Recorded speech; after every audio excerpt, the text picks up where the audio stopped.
नमस्कार दोस्तों, मैं कृष्णमूर्ति आप सभी का स्वागत करता हूं लर्निंग मिरर यूट्यूब चैनल में। दोस्तों, मुझे लाइव में बहुत सवाल आ रहे थे, सर ये फेड टैपरिंग क्या है, इसके बारे में बताएं। तो इसके बारे में जो भी मैंने पढ़ा हुआ है, वैसे मैं इकोनॉमिक्स का स्टूडेंट नहीं हूं, जो भी मैंने समझा हुआ है वो आसान भाषा में आपको समझा देता हूं। कैसे है, कैसे ये आपको हेल्प कर सकता है। सिर्फ क्रैश ही एक वजह नहीं है, आपको ये क्यों जरूरी है इकोनॉमी को सस्टेन करने के लिए, इसके बारे में बताने वाला हूं मैं। तो वीडियो देखते रहे, वीडियो अच्छा लगे कृपया लाइक करना, सब्सक्राइब करना और शेयर करना। या आप फेड टैपरिंग बोल लें, या आप आरबीआई टैपरिंग बोल लें, या आप सेंट्रल बैंक टैपरिंग बोल लें, सेम है ये आपको। ये टैपरिंग जो वर्ड है ये आपका मेन है। ये फेड आपका सेंट्रल बैंक यूएस का है, इंडिया का सेंट्रल बैंक आरबीआई है, कोई और कंट्री का कोई और होगा। बाई फेड टैपरिंग जो है बेनिफिट्स यू बाय कृष्णमूर्ति। तो यहाँ पे लाइक सब्सक्राइब शेयर कर दें चैनल को, और नहीं किया है अभी तक तो। यहाँ पे मैं आपको फर्स्ट टॉपिक जो स्टार्ट करता हूँ। मैंने ये टॉपिक से स्टार्ट किया था अपना कल जो है ये सवाल, क्योंकि मुझे इसका जो है आंसर देना था अपने लाइव में। हाउ सेंट्रल बैंक, फेड और आरबीआई बोल रहे हैं। फेड यूएस का सेंट्रल बैंक है, आरबीआई इंडिया का सेंट्रल बैंक है। मोनेटाइज गवर्नमेंट डेब्ट। तो यहाँ पे जो गवर्नमेंट जो है वो डेट को कैसे मोनेटाइज करती है और क्यों मोनेटाइज करती है उसके रिगार्डिंग है। पहला चीज ये समझ ले, इफ गवर्नमेंट कंट्रोल करेंसी। मैं पहला आपको रीजन बता देता हूं। अगर मान लो गवर्नमेंट के हाथ में करेंसी का प्रिंटिंग मशीन आ गया, वैसे है उसके हाथ में, तो गवर्नमेंट छाप सकती है पैसे, फिर दिक्कत नहीं होगा। आपको पैसे की रिक्वायरमेंट है, गवर्नमेंट पैसे दे देगी। मान लो आप किसी कोई चीज के लिए फंडिंग चाहिए, गवर्नमेंट बोलेगी आरबीआई को पैसे आप छापो और यहाँ पे दे दो, लेकिन उससे वर्कआउट नहीं होगा। वहां पे क्या होगा, पैसे का सप्लाई बढ़ जाएगा। सप्लाई बढ़ जाएगा मतलब सबके पास पैसे आने लगेंगे। मान लो जो मुझे 1 डे वर्किंग का जो है, मान लो 2000 रुपीज मिलता है मुझे जॉब में, अगर गवर्नमेंट 2 करोड़ देने लगे पर डे के हिसाब से, तो फायदा क्या, क्योंकि जो प्रोडक्ट प्रोड्यूस हो रहा है वो तो ज्यादा हो नहीं रहा।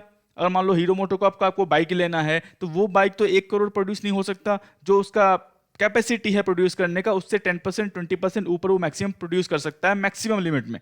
तो होगा क्या, पैसे सबके पास आ जाएंगे, डिमांड सबके पास रहेगा और सप्लाई रहेगा नहीं। तो वहां पे क्या हो सकता है, हाइपर इन्फ्लेशन हो सकता है। हाइपर इन्फ्लेशन मतलब जो है पैसे सबके पास हैं, प्रोडक्ट का सप्लाई बहुत कम है, तो सब चाहेंगे कितने भी पैसे खर्च करूं, तो वो जो है इकोनॉमी के लिए जो है सस्टेन नहीं कर सकता। तो यहाँ पे जो गवर्नमेंट के पास कंट्रोल भी है करेंसी का, तो वो वैसे पैसे छाप नहीं सकती। सिंपल टर्म में कैन क्रिएट अनलिमिटेड मनी, मैंने बोल रखा है गवर्नमेंट और अनलिमिटेड मनी छापना स्टार्ट कर दे, फिर फायदा ही नहीं होने वाला। सबके पास पैसे आ जाएंगे, फिर जो है मनी का वैल्यू जो है बिल्कुल भी नहीं रहने वाला, एसेट का वैल्यू बढ़ने वाला है। तो लीगल वे क्या है गवर्नमेंट को पैसे बनाने का, टैक्सेस। गवर्नमेंट ओनली जो है टैक्सेस से पैसे बना सकती है। गवर्नमेंट के पास ऑथोरिटी है कि वो टैक्स इंक्रीज कर दे, चाहे वो जीएसटी 5% करे, 18% करे या 180% करे। गवर्नमेंट को लग रहा है इकोनॉमी चलाने के लिए मुझे पैसे चाहिए, वो टैक्स इंक्रीज कर सकती है। पेट्रोल का प्राइस 70 रुपीज था, अभी चल रहा है 110 रुपीज पे। गवर्नमेंट को लग रहा है कि मुझे इससे मोनेटाइज हो रहा है टैक्स रेवेन्यू, वो मोनेटाइज कर सकती है। उनके पास वो एक पावर है, वो पैसे छापने का पावर जो है नहीं है। मैं बता रहा हूं क्यों नहीं है। ये समझ के गवर्नमेंट जो है एक ही तरीके से अपने इकोनॉमी को चला सकती है, फिर अपने रेवेन्यू को बढ़ा सकती है। हमारा रेवेन्यू का सोर्स क्या है, जॉब है या बिजनेस है, कुछ भी है, उससे हम मेहनत करते हैं, सर्विस प्रोड्यूस करते हैं और पैसे आते हैं। गवर्नमेंट के पास जो रेवेन्यू का सोर्स है वो सिंगल सोर्स है, वो है आपका टैक्स। डेट के बारे में बाद में आने वाला हूं, समझ गए। Think what if government print unlimited money, create demand and supply unbalanced, समझ गए। क्योंकि मान लो हीरो मोटोकॉर्प है, वो तो अचानक से जितना पैसा प्रोड्यूस कर रही है गवर्नमेंट, उस हिसाब से तो प्रोड्यूस हो नहीं पाएगा। वो जो है आपको डिमांड एंड सप्लाई का अनबैलेंस्ड क्रिएट करेगा। डिमांड हायर, प्रोडक्ट का सप्लाई कम, price skyrocket. Simple term में समझे, ये इकोनॉमिक्स का demand and supply can which leads to high inflation, hyperinflation and money become worthless compare to commodities. Simple सी बात है, सबके पास पैसे होंगे, अभी पैसे नहीं है सबके पास, मेहनत कर रहे हैं तो पैसे आ रहे हैं, तभी जो है उनको एक घर खरीदने का जो है वर्थ पता है। गवर्नमेंट बोले कि मैं आपको पर आवर वर्किंग का 1 करोड़ रुपीज देने वाला हूं, फिर जो है घर का 30 लाख का जो वर्थ है वो 30 लाख का रहेगा नहीं, क्योंकि सब जो है 1 घंटे काम कर रहे हैं, सबके पास 1 करोड़ रुपए चले आएंगे। तो वो घर का जो रेट है वो सब 1 करोड़ रुपीज पे करने के लिए तैयार होंगे। तो वो घर का रेट शायद 10 करोड़ हो जाए, 100 करोड़ हो जाए, कुछ भी हो सकता है। तो इसीलिए बैलेंस बनाने के लिए जो है ये चीजें जो है कंट्रोल में रखी गई हैं। ये भी फर्स्ट स्लाइड आप समझ में गए, दूसरा स्लाइड में आते हैं। Limited natural of economic resources. जो रिसोर्सेज है वो लिमिटेड है, चाहे जो कुछ भी मान लें आप। चाहे आप, ऐसा नहीं है कि मान लो कि सबके पास पैसे आ गए तो जो फार्मर है, जो फूड प्रोड्यूस करते हैं, वो अचानक 10 टाइम्स ऊपर हो जाएगा, नहीं होगा। वो लिमिटेड है, आप उसको नहीं कर सकते। क्लाइमेट चेंज होता है, कुछ भी होता है, जो प्रोड्यूस हो रहा है आज इंडिया में, जो भी फूड प्रोड्यूस हो रहे हैं, उसको आप 100 टाइम्स नहीं इंक्रीज कर सकते। आपके पास पैसे तो आ जाएंगे, लेकिन उस हिसाब से जो है आप प्रोडक्ट को इंक्रीज नहीं कर पाओगे। सिंपल सा कॉन्सेप्ट है, पैसे सबके पास रहेंगे, डिमांड सबको चाहिए, सब अच्छे खरीदें, सब अच्छे पहने, लेकिन प्रोडक्ट का जो है सप्लाई बहुत कम रहेगा। तो सीधा जो 100 रुपीज का सामान है वो हो जाएगा 1 लाख रुपीज का, सीधा उसको बोलते हैं हाइपर इन्फ्लेशन। सिंपल कॉन्सेप्ट है आपका, समझ गए? Suppose has unlimited money and they can control all the resources can cause crowding effect. मैंने एक और चीज सीखा है ये आर्टिकल पढ़ते हुए, यहाँ पे बोला गया है सपोज गवर्नमेंट के पास अनलिमिटेड मनी हो। मैं एग्जांपल देता हूँ, वैसे करती नहीं गवर्नमेंट। गवर्नमेंट के पास मान लो कि उसके पास पूरा लाइसेंस है छापने का पैसे, वो पैसे छाप रही है, तो गवर्नमेंट के पास अनलिमिटेड मनी हो जाएगा। मतलब कुछ भी चीज चाहिए उसको, कुछ चाहिए ही नहीं, लोन नहीं लोन लेना ना टैक्स चाहिए उसको, वो क्या करेगी सीधा जो है पैसे छाप देगी और उससे वो काम कर देगी, वो वर्कआउट नहीं करेगा। Control all the resources and cause crowding out effect. Crowding out effect क्या होता है? Increase public sector spending and eliminate private sector spending. इसका मतलब मैं आपको शॉर्ट में समझा दूं, अगर मान लो LIC वर्सेज मैं HDFC लाइफ का टर्म प्लान का एग्जांपल लेता हूं, मेरे माइंड में आया हुआ था। मान लो गवर्नमेंट कंपनी है LIC, वो आपको टर्म प्लान दे रही है 24,000 रुपीज का, 1 करोड़ का। एग्जाम्पल देता हूं, LIC आपको HDFC लाइफ दे रही है 21,000 रुपीज का। 3,000 रुपीज का फर्क है। आप 3,000 रुपीज के फर्क में आप एनालाइज कर सकते हो कौन सी कंपनी अच्छी है नहीं है, क्लेम रेशियो क्या है नहीं है, उसमें दिक्कत नहीं होता। सबका एक्चुअरीज होता है, खुद का वो एनालाइज करते हैं क्या रिस्क एंड रिवॉर्ड है। मान लो गवर्नमेंट के पास पैसे छापने की मशीन आ जाए, गवर्नमेंट बोले कोई दिक्कत नहीं है, क्लेम जितना आएगा मेरे पास RBI तैयार है, मैं बोलूंगा एक फोन करूंगा 1 करोड़ रुपए छप जाएंगे और उसको पहुंच जाएंगे बैंक अकाउंट में, आप चिंता मत करो। आप जो है LIC का टर्म प्लान डालो 100 रुपए में या 1000 रुपए में, आप 1000 रुपए में डालो। HDFC लाइफ को जाने दो, उसका मुझे मतलब नहीं, मैं गवर्नमेंट हूँ, गवर्नमेंट के पास पावर है पैसे छापने का। आप LIC को बोलो 1000 रुपीज देने के लिए, मतलब नहीं है क्या, कितना क्लेम आएगा, 1 लाख क्लेम आएगा, मेरे पास RBI तैयार है, बोलूंगा पैसे छापने के लिए छाप देगा। उस कंडीशन में क्या होगा, HDFC लाइफ तो सर्वाइव नहीं कर सकता, प्राइवेट कंपनी जो सर्वाइव नहीं कर सकती वो कैसे 1000 रुपीज में दे देगी? मान लो क्लेम आ गया उसको, वो कैसे सस्टेन कर पाएगी? वो पॉसिबल ही नहीं है। तो इस कंडीशन में क्या होता है, जो भी प्राइवेट सेक्टर होते हैं उनको जो है अपना बिजनेस शट डाउन करना होता है या गवर्नमेंट से बिड करना होता है। गवर्नमेंट से मतलब जो प्राइस पे गवर्नमेंट दे रही है सामान उसी प्राइस पे देना होगा, वो बिल्कुल भी सस्टेन नहीं कर पाएगी उस प्राइस पे। तो सीधा जो है प्राइवेट सेक्टर को आप एलिमिनेट कर दो। इसका एक टर्म है जापान में जो ऐसा होता है, उसके रिगार्डिंग में अलग से वीडियो ले आऊंगा। सिंपल कॉन्सेप्ट है। तो ये क्राउडिंग आउट इफेक्ट जो है आपका वो बहुत हो जाएगा। तो जो भी प्राइवेट कंपनीज हैं, जो भी यहाँ पे कॉम्पिटिटर हैं, वो सारे खत्म हो जाएंगे, गवर्नमेंट अपनी मनमानी करेगी। तो वो जो है ऐसा जो है उसको रोकने के लिए सेम आपका हार्ट सर्जरी है, पब्लिक सेक्टर प्राइवेट। मान लो गवर्नमेंट के पास पैसे बहुत आ गए, आपको एक हार्ट सर्जरी पेशेंट जो है उसको 40 लाख रुपीज लगता है प्राइवेट सेक्टर में, गवर्नमेंट वही बोले मैं 10 लाख में देने वाला हूँ, और वही सेम फैसिलिटी आपको, सेम A1 फैसिलिटी सब कुछ आने लगी। गवर्नमेंट बोले क्या दिक्कत है, कितना चाहिए डॉक्टर को पर मंथ का, क्या बोलते हैं इनकम, 2 करोड़ रुपए, 10 करोड़ रुपए, RBI को फोन करो छाप देगा। तो वो जो है वर्कआउट नहीं करेगा।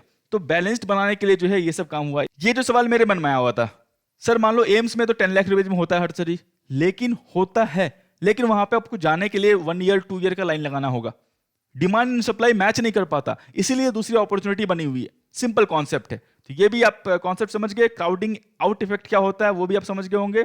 ये चीज आप समझ ले, मैं लास्ट में आने वाला हूं, थोड़ा टाइम लगेगा। चीजें सीखना है तो आपको सब कुछ जानना होगा। इन शॉर्ट में सीखना चाहते हो तो दिक्कत वो होगी कि मतलब जो भी बोला जाएगा आप मान लोगे, तो फिर आपको समझ में नहीं आएगा क्या बोला जा रहा है नहीं बोला जा रहा है।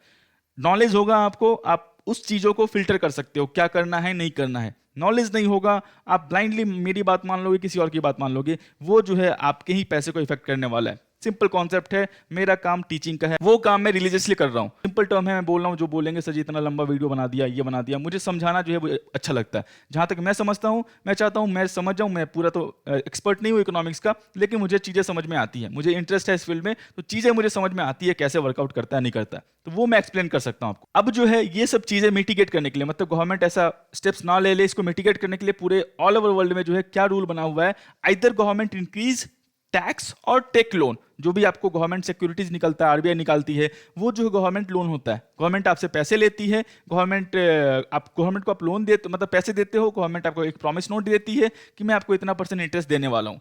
सर गवर्नमेंट डिफॉल्ट हो सकती है, लेकिन ये ऐसा होता नहीं है।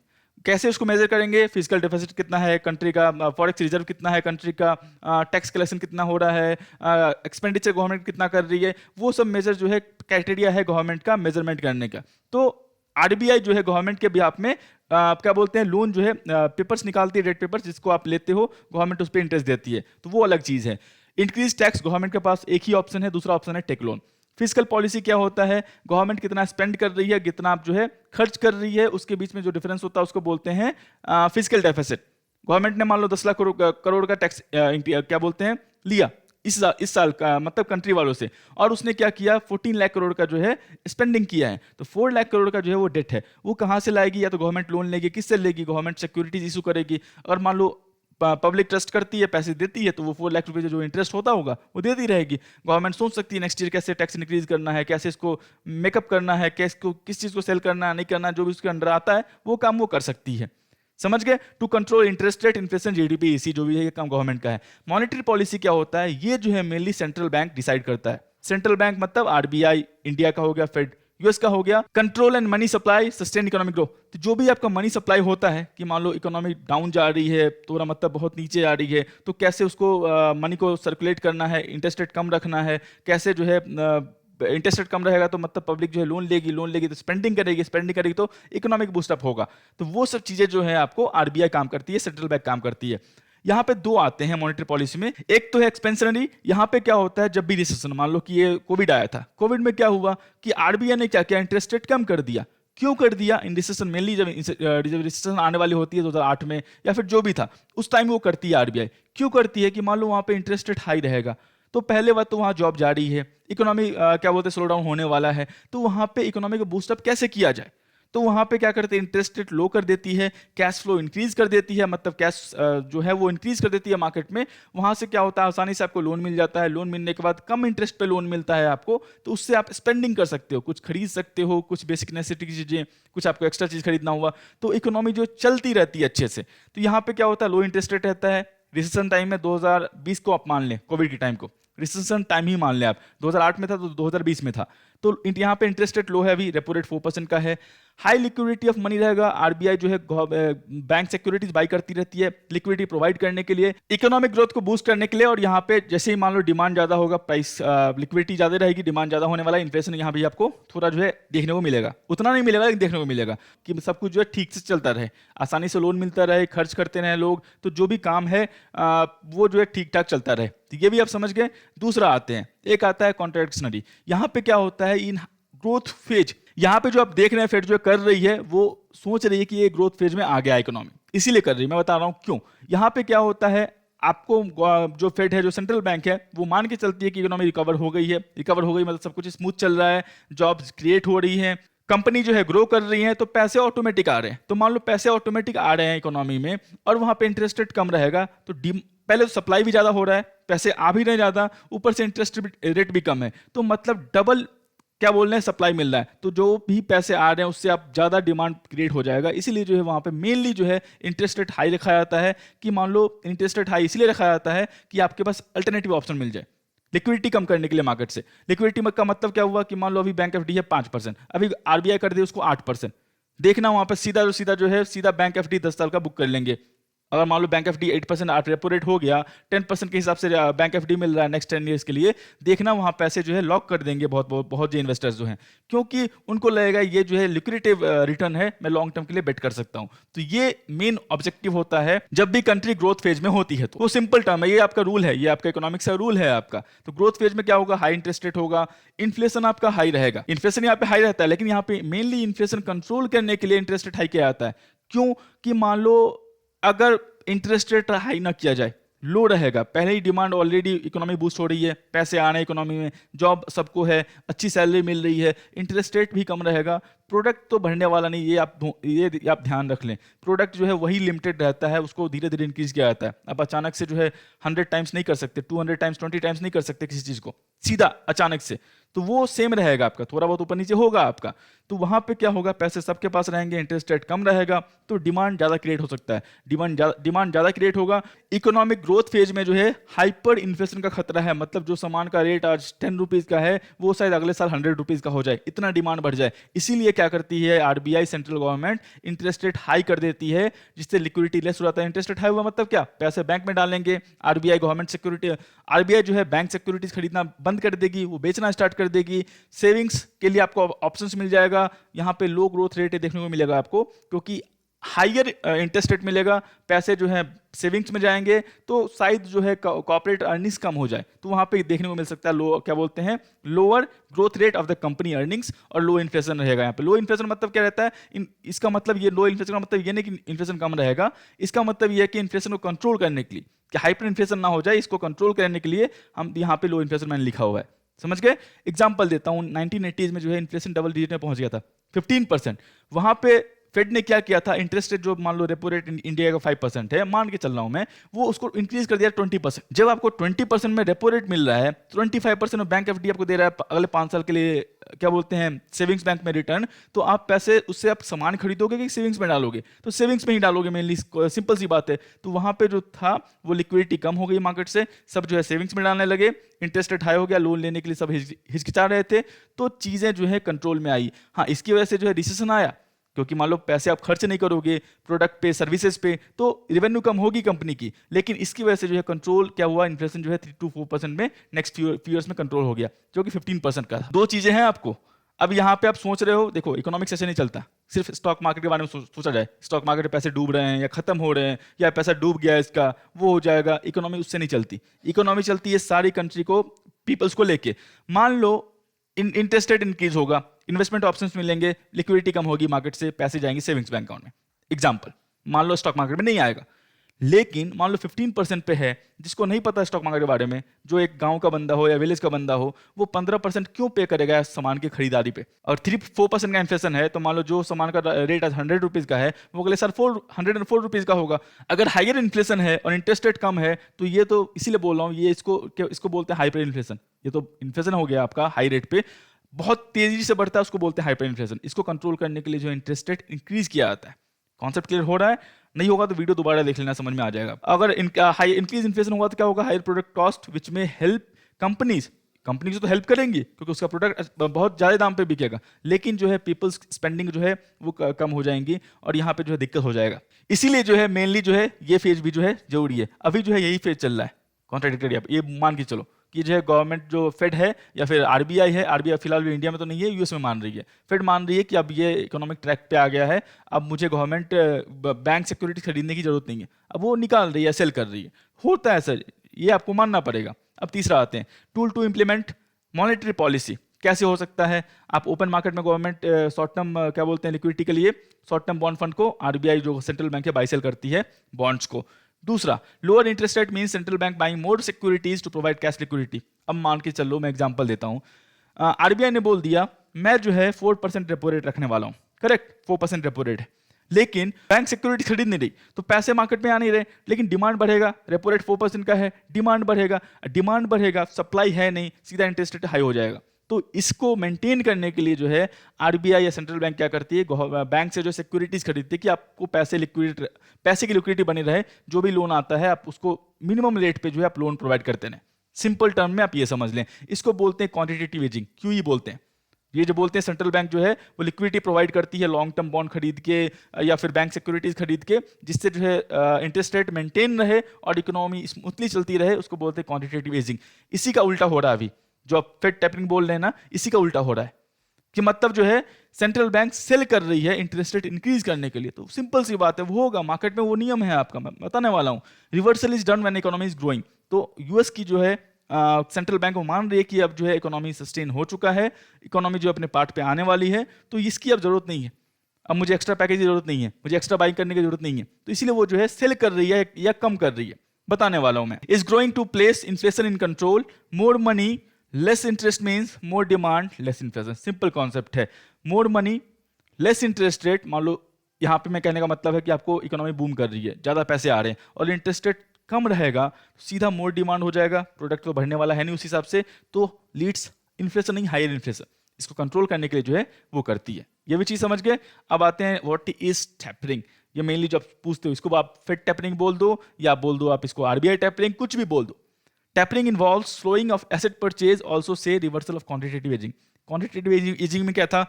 आरबीआई पैसे पुट कर रही थी मार्केट में, चाहे वो लॉन्ग टर्म बॉन्ड फंड खरीद के, चाहे वो बैंक सिक्योरिटीज खरीद के, कि लिक्विडिटी बनी रहे, जो मैंने इंटरेस्ट रेट बोला है उस इंटरेस्ट रेट के आसपास लोन मिलता रहे, कंपनी आसानी से पब्लिक लोन लेती रहे, उसको स्पेंड करती रहे, कम इंटरेस्ट रेट पे इकोनॉमी चलता रहे। अब इकोनॉमी ग्रो कर रही है तो इसकी जरूरत नहीं है, तो वो क्या करती है, स्लो कर देती है एसेट बाय करना, long term bond fund buy करना, government security bank securities buy करना, वो सेल करने लगती है। इससे क्या होता है, डिमांड बढ़ेगा, सप्लाई कम है, इंटरेस्ट रेट ऑटोमेटिक जो है ऊपर आने वाला है। Simple concept, this is done when central bank is expecting economic back on track and will grow without any external package.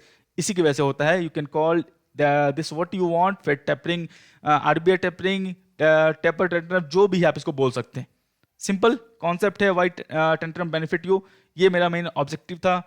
Those who have little knowledge, अगर आपको थोड़ा ही बहुत पता है about why government never fails in their obligations, कि मान लो आपसे government loan लेती है, फेल तो हो सकती है, वेनेजुएला फेल हुई थी, वैसा केस इंडिया का नहीं हो सकता, वैसा केस यूएस का नहीं हो सकता, सिंपल टर्म में है। अगर आपको बहुत ही बुरा मानना है तो कुछ भी मान सकते हैं, फिर तो आपके लिए कुछ भी नहीं है दुनिया में, कुछ भी एसेट जो है आपके लिए सेफ नहीं है। और आपको बहुत ही निगेटिव बनना है तो वो आप बिल्कुल बन सकते हैं। वो मैं मान के चलता हूँ गवर्नमेंट जो है डिफॉल्ट नहीं हो सकती अपने ऑब्लिगेशन पे। क्यों नहीं हो सकती?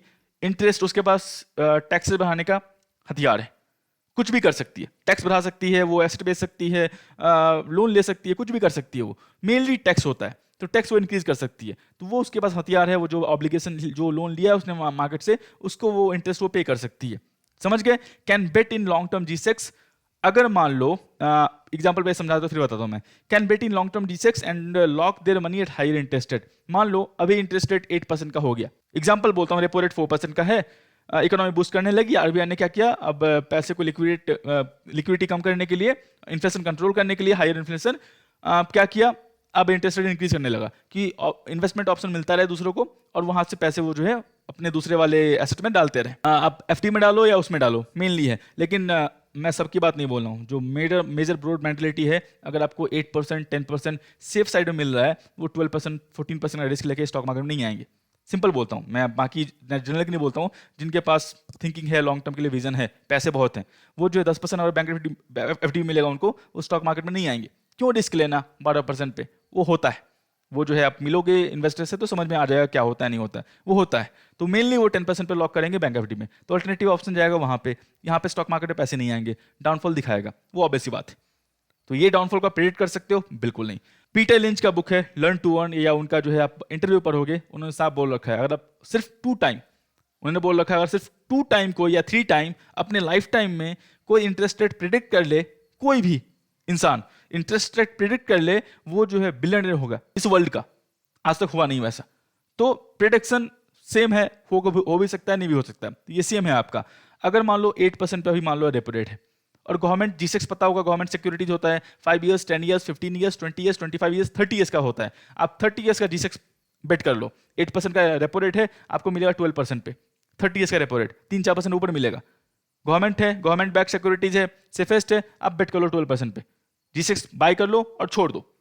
सिंपल 12% आपको एट द एंड अगर आप कंटिन्यू रखते हो 12% मिल जाएगा आपको।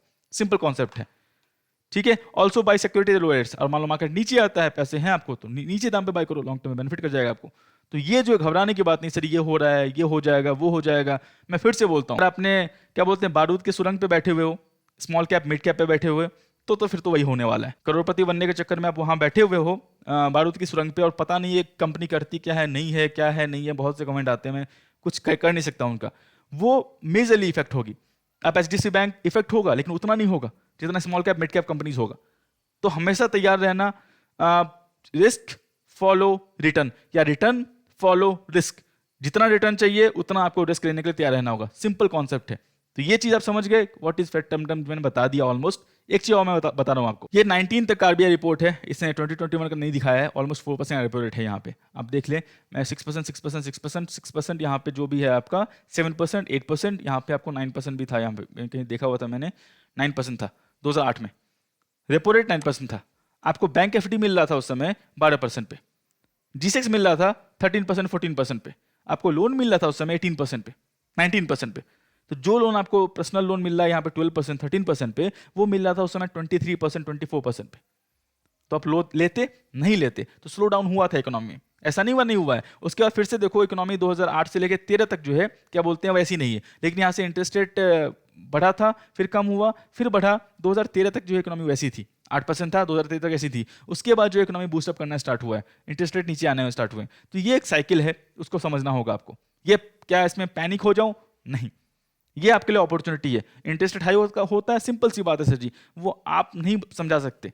मार्केट में जो है लाखों करोड़ों इन्वेस्टर हैं, उनको अगर 10% बैंक एफडी में मिल रहा है, क्यों जाएंगे वो स्टॉक मार्केट में 12% लेने के लिए, 13% लेने के लिए? सर 100% बनता है यहाँ पे महीने का। सर जी वो आपका थिंकिंग है सर जी, ठीक है, वो जो है आप देख लो कैसे बनता नहीं बनता है, वो जो है आपका थिंकिंग है। लॉन्ग टर्म वाले इन्वेस्टर्स, पैसे वाले इन्वेस्टर्स को सेफ साइड में पैसा बनता हुआ दिखता है, वहीं जाते हैं वो, उनको रिस्क नहीं लेना। यहाँ पे 4% रिटर्न है, उनको नहीं दिखता कि पैसे बनने हैं, तो इसलिए मार्केट में आए हुए हैं, थोड़ा बहुत रिस्क ले सकते हैं। और 12% रिटर्न देने लगे बैंक एफडी, क्यों ना आएगा मार्केट में? तो वो आपके लिए अपॉर्चुनिटी है। क्या 2008 में मार्केट क्रैश हुआ, यहाँ पे मैं ऑल टाइम हाई पे ले रहा हूँ, क्या अभी तक रिटर्न नहीं दिया? क्या 185% रिटर्न है? आप 2008 के ऑल टाइम हाई पे बैठे होते, मान के चल रहा हूँ मैं, कुछ भी नहीं छोड़ दिया होता है, पैसे नहीं है आपके पास, अपने पूरे के पूरी घर वर बेच के जो है यहाँ लगा दिया होता, छोड़ दिया होता है। आप मान लो मैं यहाँ पे लेके चल रहा हूँ, कुछ नहीं करना होता, आपको देखना ही नहीं होता। सिंपल, मैं फिर से बोल रहा हूँ, स्टॉक्स अच्छा होना चाहिए, या फिर नहीं समझ में आता है तो ETF ले लो, वो भी समझ नहीं आता है, बैंक म्यूचुअल फंड ले लो। सिंपल कॉन्सेप्ट है। 185% रिटर्न है नेक्स्ट 10 ईयर्स में। आप ऑल टाइम हाई पे बैठे होते तब, अब यहाँ पे मान लो ये ऑल टाइम हाई है, क्या नेक्स्ट 12 ईयर के बाद जो है ये 16,000 पे रहने वाला है निफ्टी? नहीं, ऑलमोस्ट 40,000 के आसपास रहने वाला है। उसमें कितने क्रैश आएंगे, क्या आएंगे, आप उसकी चिंता मत करो। स्टॉक की समझ है वो पकड़ो, नहीं समझ है सीधा ETF या म्यूचुअल फंड में डाल के छोड़ो। मार्केट नीचे आता है, आपके लिए अपॉर्चुनिटी है, पैसे हैं, ठीक है, नहीं है छोड़ दो। मेरे बताने का ये कॉन्सेप्ट है। मुझे सवाल बहुत आ रहे थे, डरते बहुत हो, दिक्कत वही है। और मैं फ्रैंक हूं, मैं जो है इंटरटेन नहीं कर सकता किसी को, वो जो है मेरा स्टार्टिंग से आया था। तो चीजें क्लियर हैं, आपको समझ में आता है तो करें, नहीं समझ में आता है तो जो भी करना है कर सकते हैं, वो आपका पैसा है, रिस्क एंड रिवॉर्ड आपका है। मैं जो है कोई बोलने वाला नहीं होता हूँ। ये था फेड टेम्परिंग, जो भी है आपका फेड टेम्परिंग, जो भी बोल दो, ये भी है आपका, इसको आप देख लो। ऐसे ही है, आपको समझ में आ गया होगा। मैं आशा करता हूँ वीडियो आपको अच्छा लगा होगा। वीडियो अच्छा लगा हो कृपया लाइक करें, सब्सक्राइब करें, शेयर करें। ट्रेडिंग और डीमैट अकाउंटिंग जो वीडियो के डिस्क्रिप्शन में है, वहां पे जाकर आप ओपन कर सकते हो। कुछ भी सहायता हो, मैं नाइट को 8 PM लाइव आता हूँ, वहां पे आके पूछ लिया करो। सारे social media site, Telegram, Instagram, Facebook, Twitter, जहां भी आपको लर्निंग मेरे दिखे, ज्वाइन कर लो। तब तक के लिए दोस्तों धन्यवाद।